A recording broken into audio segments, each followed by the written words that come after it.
তোমরা বিয়েবাড়ির ব্লগ দেখতে খুব ভালোবাসো তাই না? আমি বুঝতে পারি, কিন্তু রোজ রোজ বিয়েবাড়ি কোথা থেকে পাবো বলো তো? যাই হোক, সামনে আরও একটা বিয়েবাড়ি আছে, তোমরা আরও ধামাকাদার ব্লগ দেখতে পারবে, তার জন্য ওয়েট করো। চলো, আগের পার্টেই বলেছিলাম যে এইবারে কিন্তু তোমাদের মেনুটা দেখাবো। কড়াইশুঁটির কচুরি ছিল প্রথমেই, তারপর চানা পনির, ফিশ ফ্রাই। আর ফিশ ফ্রাই খেতে কিন্তু আমার মারাত্মক ভালো লাগে। তোমাদের কার কার ফিশ ফ্রাই খেতে ভালো লাগে বলো। তারপর ছিল কিন্তু ভেজ ফ্রাইড রাইস, ভেটকি কি একটা ছিল জানো, ভেটকি সুন্দরী না সামথিং কিছু, মাটন কষা, চিকেন কষা। কিন্তু একটা কি ব্যাপার আছে বলো তো, মিষ্টি চাটনি পাঁপড় তো থাকবেই।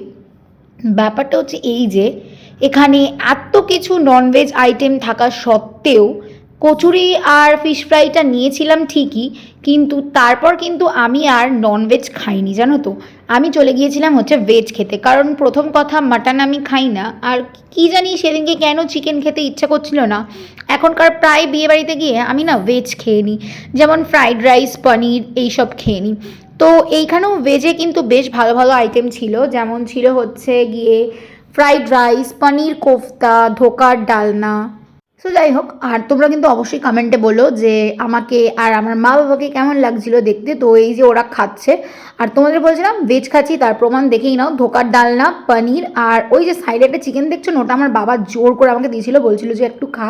আজকের ভিডিওটা এইটুকুই, টাটা। দেখা হচ্ছে নেক্সট ব্লগে খুব তাড়াতাড়ি। আর তারপর মুখে না পান ঢুকিয়েছিলাম, তাই কোনো কথা বলতে পারছিলাম না, তো টাটা।